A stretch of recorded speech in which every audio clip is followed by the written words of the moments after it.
చెప్తారా? వస్తారు ఏంటి యాడ్ చేస్తారు? Triangle ABC. Okay, AC square ఇది హైపోటెన్యూస్ కదా, equal to AB square plus BC square. అర్థమైందా? So this is 3, this is 4. So AC will be ఎంత? Root of 3 square plus 4 square. వచ్చిందా? 4 వచ్చిందా? అది వచ్చింది. ఓకేనా? సో మనం మెజర్మెంట్ మార్చి ఏదైనా మార్చుకోవచ్చు. What's only for right angle triangle. Okay, దీనికి మళ్ళీ ట్రిగ్నోమెట్రీ వస్తుంది మీకు. నెక్స్ట్ ఈ బుక్ లో ఉన్నాను కదా మీకు సెంట్రీలో ఉందా ట్రిగ్నోమెట్రీ. ఈ రైట్ యాంగిల్ ట్రయాంగిల్స్ లో యాంగిల్స్ కనుక్కునే ఒక మ్యాథ్స్ లో ఒక విద్య అన్నమాట. దాన్ని ట్రిగ్నోమెట్రీ అంటారు. విన్నారా? This is theta, this angle is theta. పేరు పెట్టాను థీటా అని. ఓకేనా? ఫార్ములాస్ ఉంటాయి, నేర్చుకోవాలి. సైన్ థీటా, మరి వచ్చినాయి కదా, రాలేదా? ట్యాన్ థీటా విన్నారా పేర్లు? కాట్ థీటా గుర్తొచ్చిందా? sin theta cos.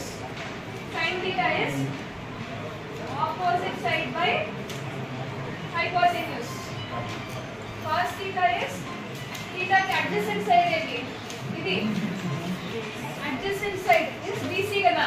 theta దగ్గర ఉండేది ఏంటి? adjacent side BC by hypotenuse. ఓకేనా? tan theta ఫార్ములా తెలుసా? it is sin theta by cos theta. Okay, అంటే opposite side by adjacent side. cot theta is 1 by tan theta. So దీని reverse అవుతుంది. adjacent side by opposite side. Homework cosec theta ఉంటుంది, ఇంకోటి secant theta ఉంటుంది. ఈ రెండు formulas కనుక్కొని వస్తారా? అందరికి ఫోన్లు ఉన్నాయా? మేడం హాస్టల్ ఉన్నాయి కదా, మాట్లాడాలంటే అమ్మ వాళ్ళు చేస్తారా ఫోన్? సరే, బుక్లో ఉంటాయి చూడండి. ఈరోజు సెర్చ్ చేసి దీని ఫార్ములాస్ నేర్చుకోవాలి. tan theta is sin theta by cos theta. cot theta is 1 by tan theta. Reversal. ఆ రెండు మీకు హోంవర్క్ ఈరోజు. ఎక్సర్సైజ్ చేయరా? చదవాలి ఎవరన్నా? ఉండింది. राज्य के राजा श्री कृष्णदेवराय थे. ओके, उनकी सभा का नाम भुवन विजयम था. మన సభ పేరంట భువన్ విజయం. उसकी सभा में अष्टदिग्गजन नामक 8 कवि रहते थे. అంటే అష్టదిగ్గజాలంట 8 మంది ఉండేవాళ్ళంట, పెద్ద పెద్ద కవులు. దాంట్లో ఈయన ఒకరు. उनमें से तेनालीरामन बहुत ज्ञानी और चतुर व्यक्ति थे.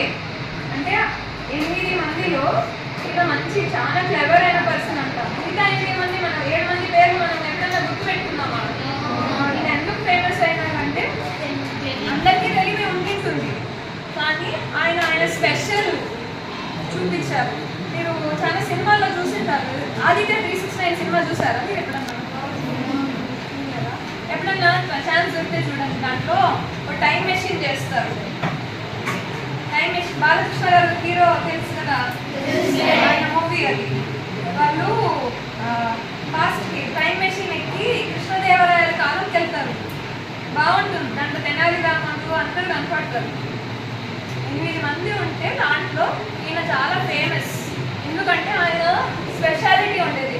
ఏదైనా జోక్స్ ఇంక్లూడ్ చేసి చెప్పేవారు. ఆయన పద్యాలు చెప్పినా ఏది చెప్పినా. సో మీరు ఎప్పుడు గుర్తుపెట్టుకోండి, క్లాస్లో 100 మంది ఉంటారు, కానీ ఉద్యోగాల అవకాశాలు దానికి పోయినప్పుడు 2-3 ఎందుకు సెలెక్ట్ చేస్తారు? అందరూ అదే చదివింటారు కదా. మార్కులు పక్కన పెట్టండి, నేను మార్కుల గురించి చెప్పట్లేదు, అందరూ అదే చదివింటారు కదా, కానీ ఆ 2 ఎందుకు సెలెక్ట్ అయింటారు? మిగతా వాళ్ళకంటే వాళ్ళు ఏదన్నా ఒక స్పెషాలిటీ ఎంచుకుంటారు. ఈయన స్పెషాలిటీ, మనం అంతమంది 8 మంది ఉంటాయి, వాళ్ళ పేర్లు మనకు గుర్తున్నాయా? ఈయన గురించి ఎందుకు చదువుతున్నాం, ఈయన గురించి ఎందుకు అందరూ మాట్లాడతారు? ఆయన స్పెషాలిటీ మామూలు కవిలోనే ఎందుకు స్పెషాలిటీ? కొంచెం కామెడీ తత్వం తెచ్చుకున్నారు. చాలా తెలివైన వాళ్ళంట, ఏదైనా తెలివితో సాల్వ్ చేసేవాళ్ళంట ప్రాబ్లమ్స్ని. ఇప్పుడు ఇందాక సింపుల్ క్వశ్చన్ అడిగితే, రాజు అడిగితే బుక్ చూస్తున్నారు, మీకు తెలిసిందే కదా విజయనగరం రాజు ఎన్నిసార్లు వికట కవి అనేవాళ్ళంట. ఇక్కడ ఉంది చూడండి, अपनी होशियारी से हर समस्या का हल निकाल लेते थे.